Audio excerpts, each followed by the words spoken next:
Chapter के अंदर हम एक ऐसा क्वेश्चन लगाएंगे जो आपको क्लास 10 मैथ्स की बुक के अंदर भी मिलने वाला है और सेम क्वेश्चन आपको क्लास 10 साइंस की बुक के अंदर भी मिलने वाला है। तो मैथ्स के अंदर ये क्वेश्चन स्पेशली मिलेगा आपको सम एप्लीकेशन ऑफ ट्रिग्नोमेट्री में, जिसमें हम ट्रिग्नोमेट्री का यूज करके इसका आंसर निकालेंगे। और साइंस की बुक में स्पेशली इन फिजिक्स ये मिलेगा आपको लाइट वाले चैप्टर से, रिफ्लेक्शन एंड रिफ्रैक्शन, और स्पेशली ये क्वेश्चन रिफ्रैक्शन फॉर्मूला से रिलेटेड है। तो दोनों ही आंसर निकाल के दिखाऊंगा मैं आपको, तो आपकी बुक में जैसा भी आपको आंसर दे रखा हो उससे मैच करके वही आंसर आप चिपका देना, है ना।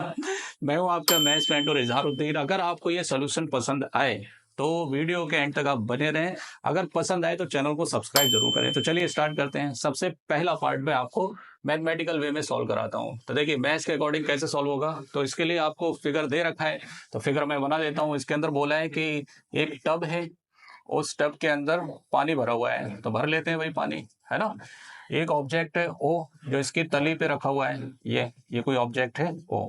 ये नॉर्मल है इस पर, मतलब पहले दे रखा है ये कितने डिग्री है, 90 डिग्री दे रखा है। इंटरफेस बना देता हूं मैं, है ना। फिजिक्स के हिसाब से भी बनाकर दिखाऊंगा आगे, फिजिक्स के अकॉर्डिंग किस हिसाब से ये फिगर बनता है, दैट इज वेरी इंपॉर्टेंट। देखो मैथमेटिकली तो ये फर्जी क्वेश्चन है, मेरे हिसाब से तो ऐसे क्वेश्चन बनाने नहीं चाहिए जिसके आंसर ही बिल्कुल डिफरेंट है रियलिटी से, है ना। फिलहाल दे रखा है तो सॉल्व करा देता हूँ। तो देखिए इसके अंदर क्या है, एक नॉर्मल यहाँ पर, और यहाँ से एक लाइट रे इधर को गई है, इसको आगे एक्सटेंड करूंगा तो ये कहाँ मिलेगा, आई पे मिलेगा, राइट। ये एंगल अपने को 30 डिग्री दे रखा है और ये एंगल कितना दे रखा है, 45 डिग्री। ये नॉर्मल एन है और ये पोजीशन एन डैश है, ये आई है और ये ओ है।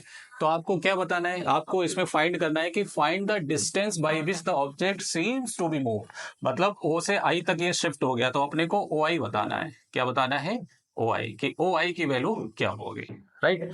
और उन्होंने बोला है कि show your work and give valid reason, ये सब कुछ बताना है। तो वैलिड रीजन वगैरह तो मैं फिजिक्स के अकॉर्डिंग बताऊंगा कि क्यों ये इमेज यहाँ पर बन रही है। तो अपने को बताना है कि ओ से आई तक कितने डिस्टेंस पर ये शिफ्ट हो जाएगा। अब देखिए अगर मुझे ये डिस्टेंस लेकर आनी है, कौन सी डिस्टेंस, ओ आई, तो मुझे उसके लिए ओ एन चाहिए। अब ओ एन के केस में ओ एन एंड डैश, कौन सा ट्राइंगल यूज करेंगे, ओ एन एंड डैश, ये वाला ट्राइंगल यूज करेंगे। तो इससे कौन आ जाएगा, ओ एन आ जाएगा।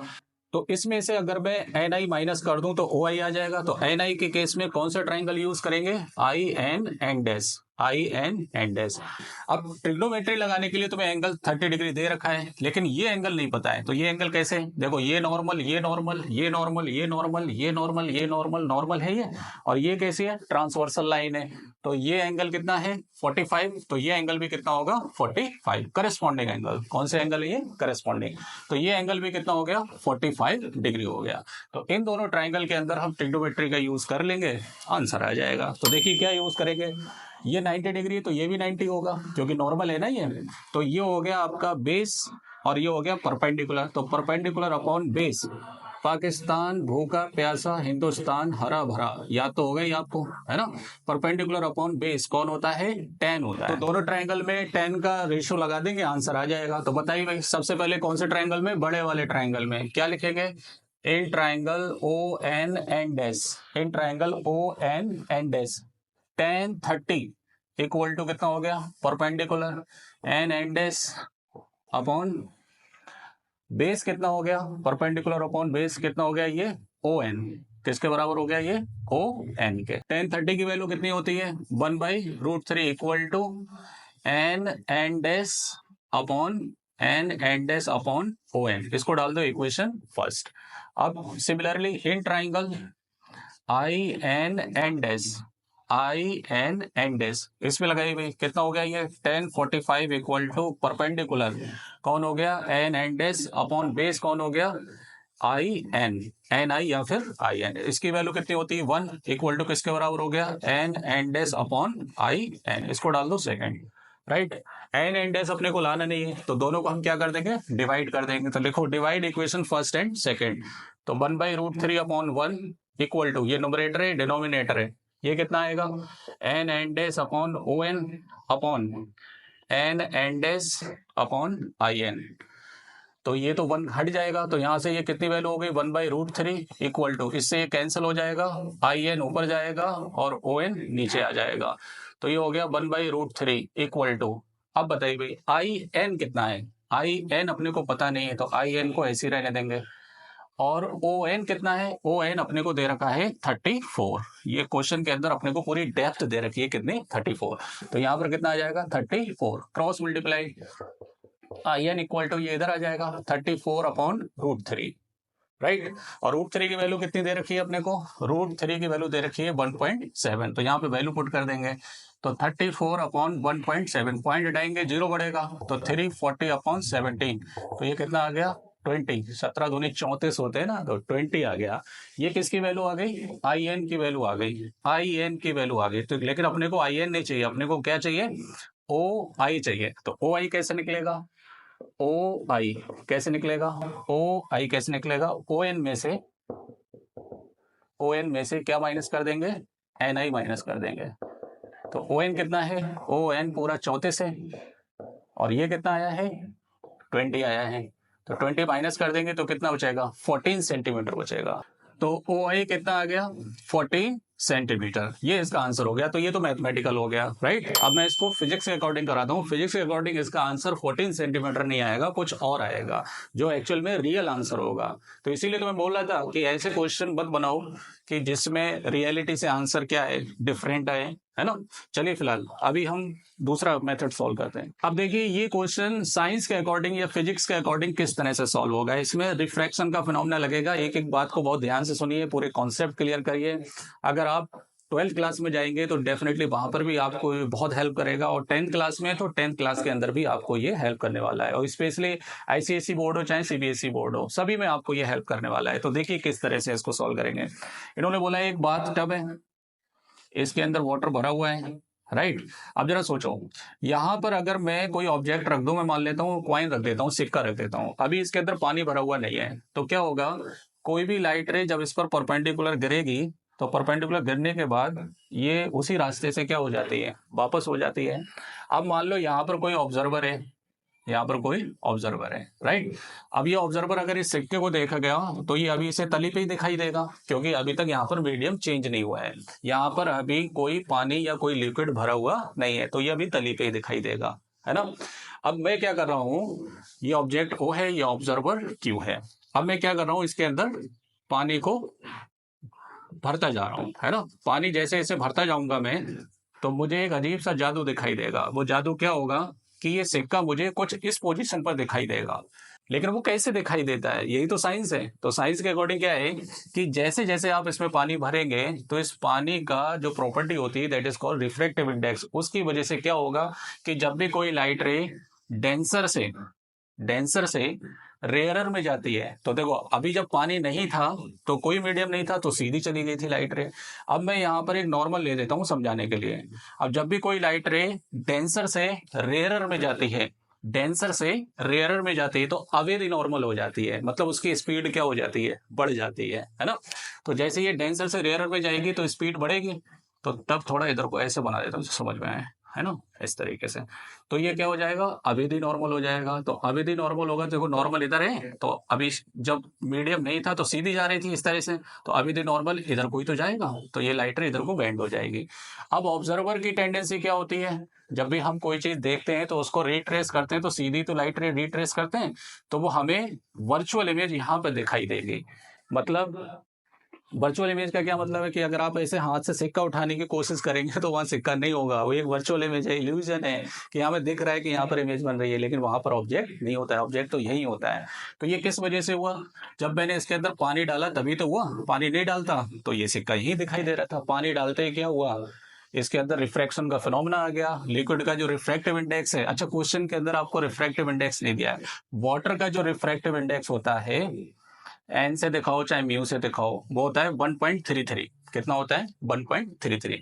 इस रिफ्रैक्टिव इंडेक्स की वजह से जब ये डेंसर से रेयरर में जाता है तो इसकी स्पीड बढ़ जाती है और आगे भी नॉर्मल हो जाता है। अब इमेज बन गई आई पर। अब मैं ये हटा देता हूं, अब यहाँ पर जो एंगल होगा वो रिफ्रैक्टेड एंगल आर होगा और ये इंसिडेंट एंगल क्या होगा, आई होगा। इसको मैं एन ले लेता हूं, नॉर्मल है यहाँ पर। तो देखो ओ एन क्या है यहाँ पर, ओ एन है रियल डेप्थ, इसे क्या बोलते हैं, रियल डेप्थ। एक एक बात समझते जाइए।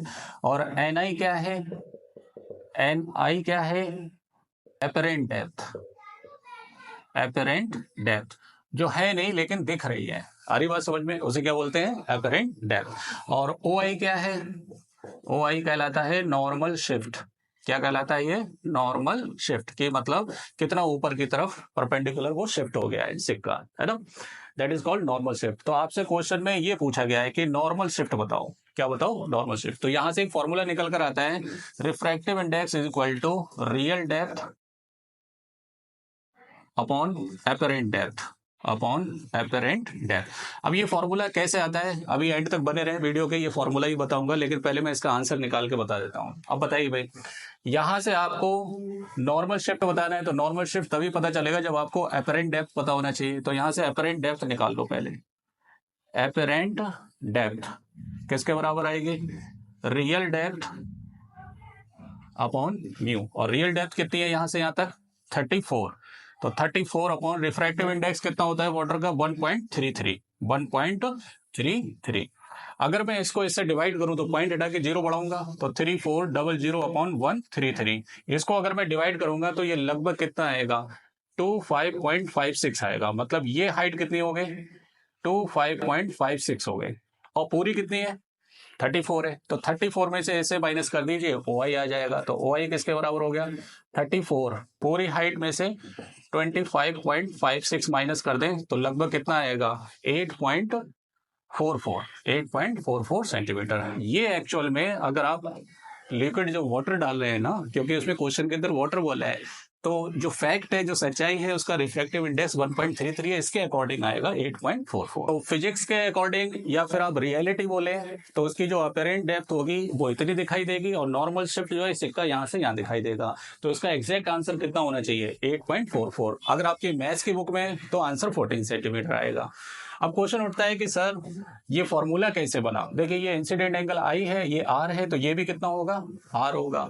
अब स्नेल रूल से रिफ्रैक्टिव इंडेक्स क्या होता है? Sine I upon sine R. तो रिफ्रैक्टिव इंडेक्स में हम ये वैल्यू लगा देंगे, आंसर आ जाएगा। तो साइन आई क्या आएगा? साइन आएगा परपेंडिकुलर, इसे एन डैश ले लेता हूं, N dash upon perpendicular upon hypotenuse. Hypotenuse कौन हो गया? O N dash. Sine R क्या आएगा इस वाले ट्राइंगल में? परपेंडिकुलर कौन है? एन डैश अपॉन हाइपोटेनियस कौन हो गया? I N dash. अरे भाई समझो, साइन में इसलिए लगा रहा हूँ, पिछले क्वेश्चन में टेन क्यों लगाया आपने? क्योंकि टेन के हिसाब से मुझे ये लेकर आना था। साइन इसलिए लगा रहा हूँ क्योंकि मुझे रिफ्रैक्टिव इंडेक्स लेकर आना है। ये स्नेल का रूल होता है।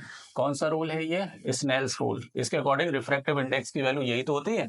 तो देखो साइन होता है परपेंडिकुलर अपॉन हाइपोटेनियस, साइन होता है परपेंडिकुलर अपॉन हाइपोटेनियस। अब यहाँ पर एन डैश एन डैश क्या हो जाएगा? कैंसिल। तो आई एन डैश किधर चला जाएगा? ऊपर। और ओ एन डैश क्या आ जाएगा? नीचे आ जाएगा। अब यहाँ पर हम थोड़ा सा फिजिक्स यूज करेंगे, और फिजिक्स में स्पेशली रे ऑप्टिक्स यूज करेंगे। रे ऑप्टिक्स का मतलब लाइट के फिनोमेना कुछ यूज करेंगे। तो देखो होता क्या है, जब भी आप किसी इंटरफेस पे ऑब्जेक्ट को देखते हैं, तो ये जो इंटरफेस है बनाने को तो आपने इतना दूर बना दिया है, लेकिन ये बहुत क्लोज होता है किसके? एन डैश किसके क्लोज होगा? एन के। यहाँ पे हम क्या मानेंगे कि let N dash is very close to N. अगर एन डैश एन के बहुत क्लोज हो जाएगा तो ओ एन डैश किसके बराबर हो जाएगा? ओ एन के। तो ये लगभग ओ एन डैश किसके बराबर हो जाएगा? ओ एन के। सेम इसी केस में अगर ये इसके बहुत क्लोज होगा तो आई एन डैश किसके बराबर हो जाएगा? आई एन डैश किसके बराबर हो जाएगा? आई एन के। अब देखो आप वाटर से किस में जा रहे हैं? एयर में जा रहे हैं। वाटर से किस में जा रहे हैं? एयर में जा रहे हैं। तो इसको मैं क्या लिख सकता हूं? Mu air upon mu water equal to किसके बराबर हो गया? I N upon O N. अच्छा इसकी वैल्यू कितनी होती है?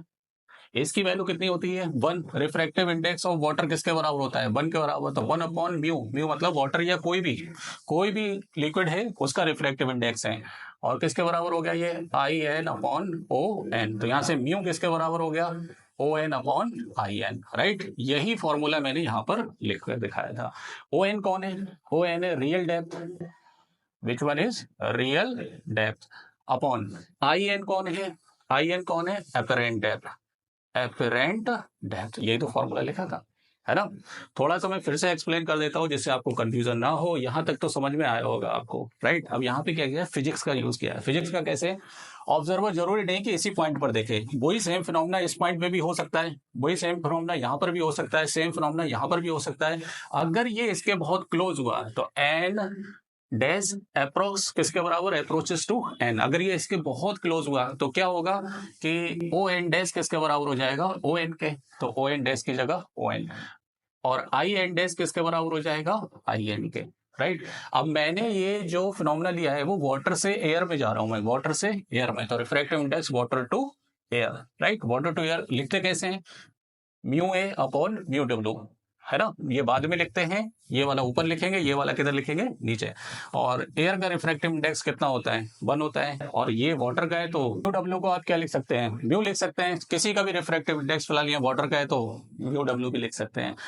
अब जैसे मैं इसको म्यू निकालूंगा तो ये उल्टा हो जाएगा, तो ओ एन अपॉन कौन हो जाएगा, आई एन, और ओ एन कौन है, रियल डेप्थ, आई एन कौन है, अपरेंट डेप्थ। तो इसका आंसर किसके बराबर आएगा, 8.44। तो अगर आपको ये वीडियो पसंद आया हो तो सब्सक्राइब जरूर करें चैनल को। मिलते हैं नेक्स्ट।